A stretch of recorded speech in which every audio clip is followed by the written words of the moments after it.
aimed at baking beginners just like you. So if that is you, you are in the right place. I've been going through all those little things, information, tips and tricks that baking beginners don't know about, and then they struggle with their cakes. But with the right knowledge, you start to make cakes that look and taste amazing.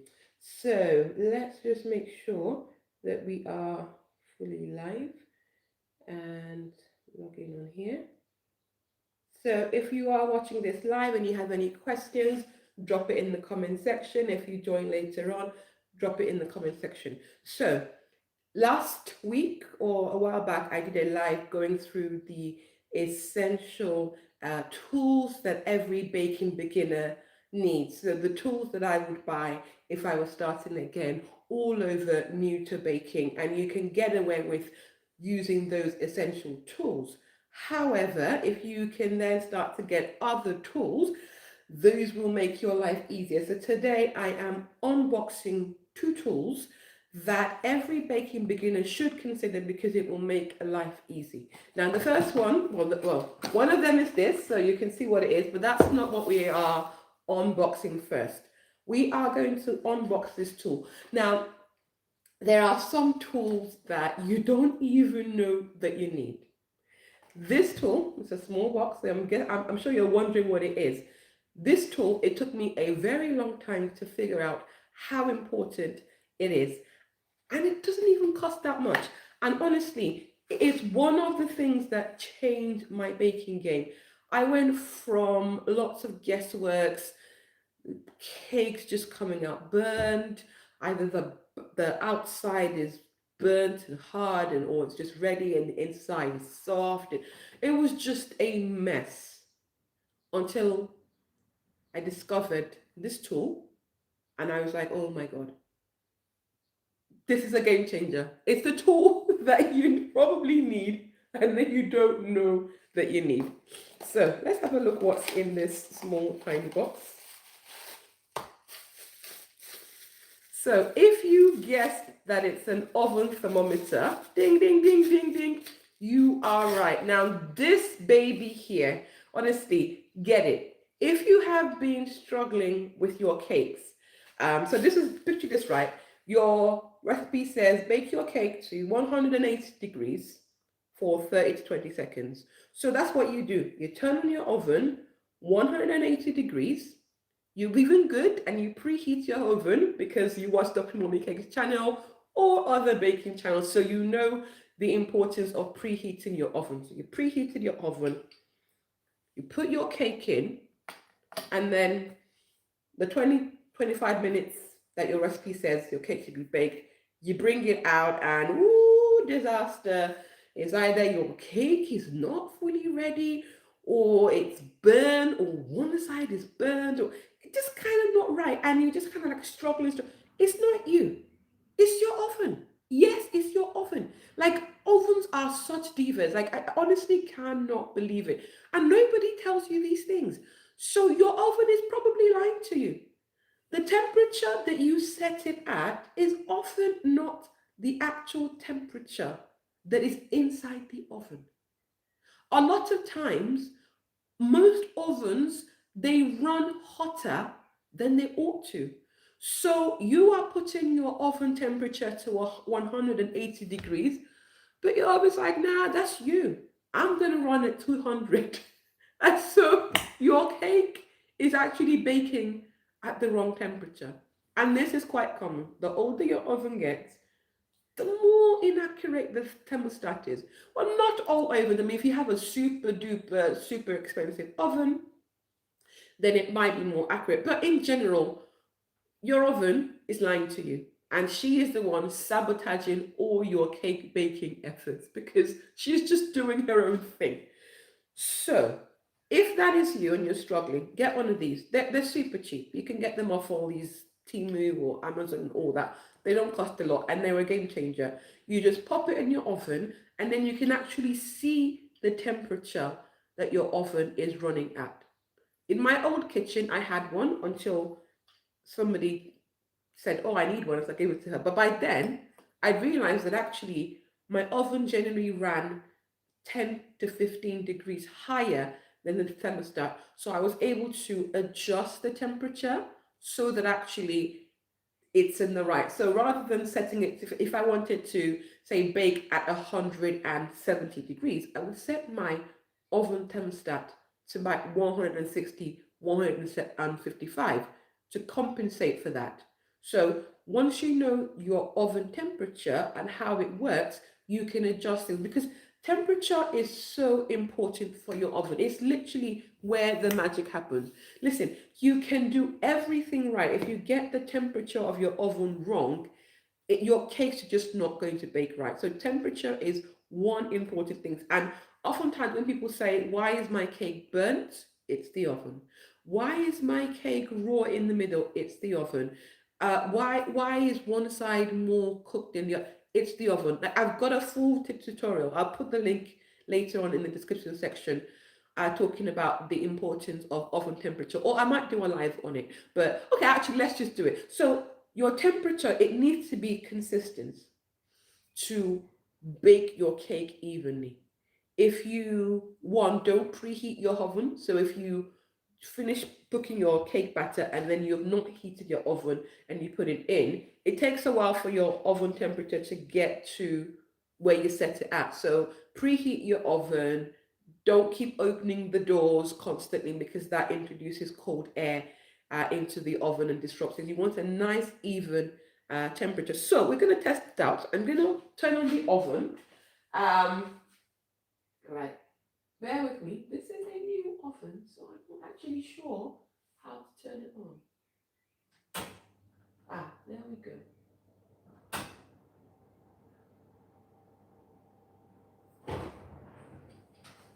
So I'm going to pop it there now. Hopefully this does not disgrace me live.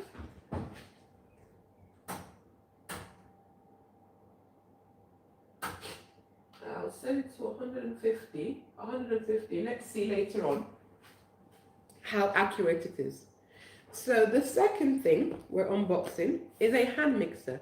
Now, if you watch my live where I go through the essential tools that every baking beginner needs, I said you can use a whisk or a spatula to do your mixing, although that does require quite a lot of elbow grease, and it might be a good way to get yourself some biceps, but it's quite tiring, especially if you are using recipes that have the creaming method, where you cream your butter and your sugar together until it's almost doubled in size, nice and fluffy. And a lot of cake recipes use the creaming method. You might find, is not really fun having to mix that.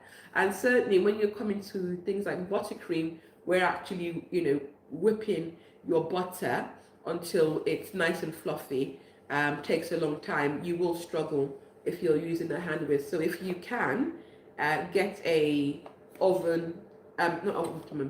get a hand mixer, then that will be quite useful. Actually, I think, well, it's a bit noisy, but hopefully you can hear me over that. So let's unbox this. Now, my old stand mixer, I had it for, I don't know, I keep saying like a decade, but I think it was actually more than a decade. And it lasted me, it cost me at the time maybe like £15, and it lasted me all that while. I only got rid of it because the motor was just not as effective. So you don't need to buy an expensive hand mixer. The advantage of expensive ones are obviously the motors are more robust, so you can whisk and mix things for a bit longer before the motor starts to overheat. But honestly, just get what you can afford. So I bought these Kenwood one because I quite liked the look of it and the fact that it has its own inbuilt storage. So mixers, sometimes they come with just one whisk. So this is the beater. So this is like a balloon whisk. So this is what you'll be using to mix your cake batter, buttercream, and whisking eggs and things like that for the most part. Now, if yours has this is a dough hook. So this is very useful when you are mixing dough. So if you want to try your hand at making bread or things like hot cross buns, stuff that are more doughy and consistent, that's what that is. Okay, looking good. Yeah, so this is part of why I bought it, because it has its own storage container. So, you know, that just will sit nicely in my cupboard. It is available on Amazon, so I will put the link up so that if you want to get something like this, you can. And yes, I do get a tiny commission on that, which does help me provide my tutorials, which I mostly do for free. So yeah, and it has that. So I'm guessing, oh, actually, it shows us in here how it sits. So it has a groove in here for the dough hook.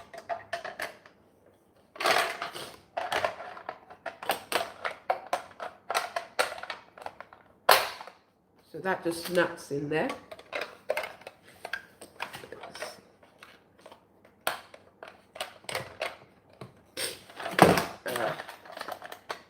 So it just,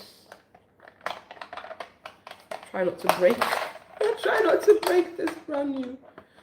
Actually, the pictures are there to actually show me how.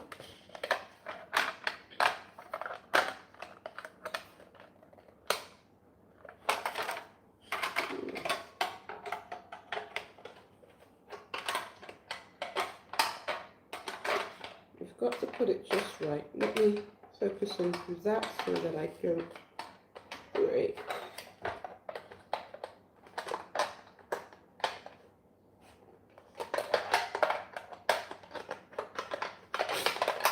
Why is that so sickly?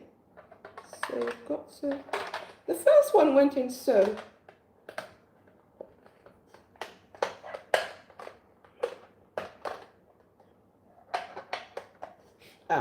That's it. You just got to get it right, and then it slots in. So that sits in there nicely. Let's have a look where that sits. So that sits somewhere inside the mix. So it has holes here for the balloon. Oops, what is that bit? Gosh. And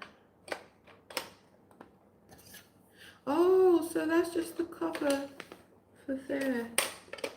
So that just slots in. Okay, and then we can just click that in and stores nicely. So yeah, that's why I bought this, and I think that is quite neat, keeping everything together. And then it just opens up. So you can keep your dough hook in here, because you're not going to use that often, and things like that often get lost, so just keep that in there. And then, so that comes out when you're not using it. Pop that in there, and then just slot that out, and usually that just slots in. So you'll see that there is a groove in there, and then it just fits in. So a lot of hand mixers all have the same sort of groove. Okay, you make sure that it's clicked in, because sometimes it's not, and as soon as you start to whisk, it just kind of splatters all over the place. Let's plug it in and give it a whisk. Be prepared. It does make a noise. Some more than others. Can it stretch? Yeah, just about stretch. Are we in view? Yeah. I think that's. Oh, it does extend. It does extend. Okay, that's a nice length. That's a nice length. Before you turn it on, make sure it's off, because sometimes you've left it on, and then you turn it on, and then it shh, and then you just turn it on. So prepare for some noise.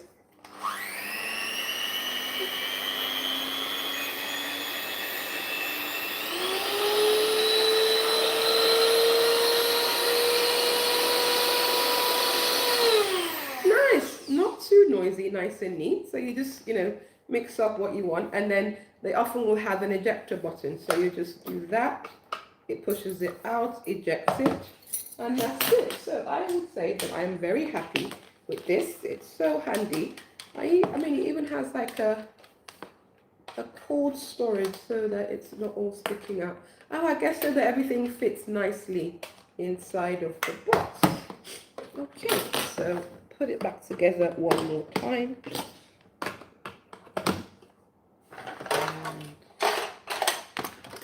Try and remember, it's like a little bit like a jigsaw puzzle. Okay.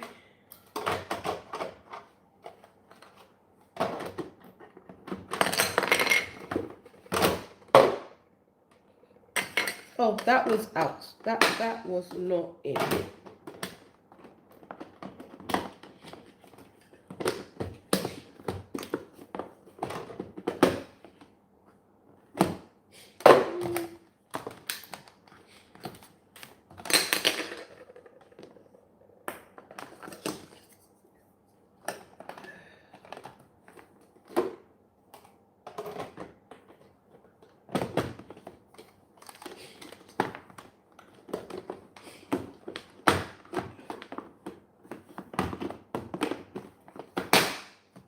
Okay, yeah, so that should come out in the slot here, and then you just take that and then you put it in your cupboard.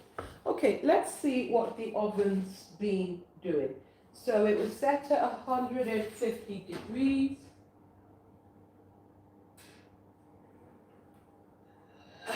Some oven gloves, and really quickly, oh, that's still quite hot.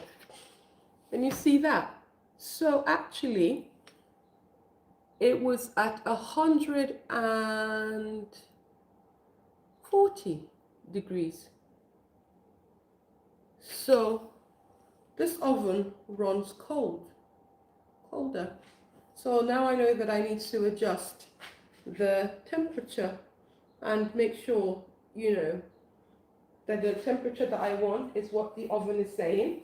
And I thought it'd run higher, but again, this is quite handy because in my home kitchen, I have a gas oven. This one's electric, so I have no clue how this baby behaves. So definitely, until I'm fully used to this oven for as long as I'm in this space, and the oven thermometer to make sure that the oven temperature is what I think is. So these two baking tools, I would recommend that you get them because they are quite handy. They make baking nice and fun, because baking should be nice and fun. Now, don't forget to subscribe, because in the next coming weeks, we're going to be having lots of these tutorials to help you as a baking beginner on your baking journey, make baking nice and fun. And it's all gearing up to the big launch of my baking community, which is happening early 2026, aimed at helping you as a baking beginner learn how to bake and decorate amazing cakes. But you're not going to be on your own. You're going to have me, and you're going to have lots of baking beginners like you from across the world in a community that's going to be very supportive, very friendly, with just lots to just help you in your baking journey. So if this sounds like something that you are interested in, I'm going to put the link in the description section so that you can sign up for the waiting list, so that you can be a founding member, because that's going to come, that's going to be the most amazing opportunity that's never going to repeat itself. So you're going to have the chance to be part of something great and amazing. So that's coming up later in the year, but you're going to be having lots of videos to help you. So make sure that you subscribe, so that when I do a live, when I post videos, then you are notified instantly. And it also does help me reach other baking beginners just like you. So I hope that you have found this live useful. Check out my other videos, they're quite helpful. And as always, I'm here to help. Any questions, comments, whatever it might be, drop it in the comment section and I will get to you. Till next time I see you, happy baking and have a good time.